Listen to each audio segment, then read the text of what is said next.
Документацијата за набавката на модуларната болница во Тетово стигнала до обвинителството за гонење на организиран криминал и корупција.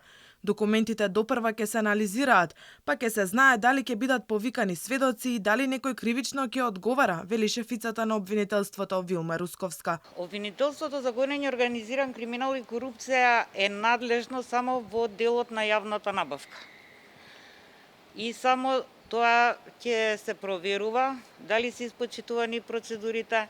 Оваа набавка одела и според посебен закон кој го има донесено владата. Додека германските експерти и кримтехничарите на МВР ги собираат доказите во Тетовската ковид болница, експертите децидни дека ова не е прв пат да бидат вклучени странски експерти, но македонските институции сепак ќе го имаат последниот збор. Но тука се отвара дилемата, дали се ќе биде соопштено на јавноста, дали резултатите ќе бидат релевантни со оглед на односот на власта уште пред да започне истрагата. Преголемото мешање на власта во истрагата уште на самиот почеток укажува на тоа дека таа недоврба која што граѓаните имаат во институциите и во системот до последните неколку години само повеќе се зголемува и прашање на време кога ќе ескалира.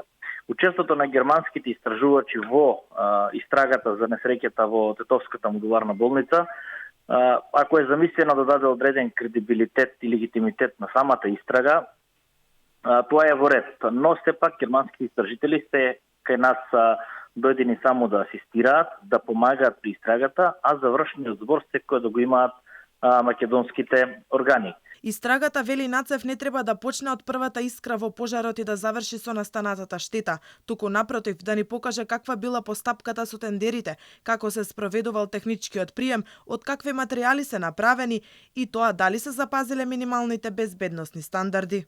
Сета таа какофонија која што се створи во партијата на власт, односно во владата, особено во ресорот здравство, сепак кај нас граѓаните, кај јавноста, придонесува кон тоа да имаме една скепса, една недоверба кон тие резултати од истрагата и нормално на крај да видиме дали и кој би понел одговорност, не само морална, туку и кривична одговорност за случувањата во Тетово. Додека јавноста бара одговорност за несреќата во Тетовската модуларна болница и министерот за надворешни Бујар Османи вели требало да заврши експертизата, а потоа да се донеле одлуки за оставките.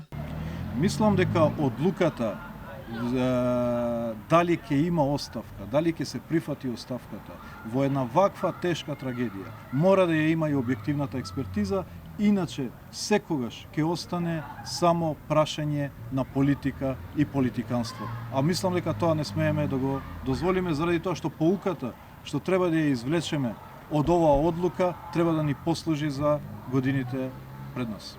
Експертите предупредуваат дека треба истрага и за останатите модуларни болници, според какви стандарди се истите правени и доколку се утврди дека се направени некакви пропусти, веднаш да се isfрлат од употреба или да не се користат додека не се воспостават минималните услови за нивно функционирање.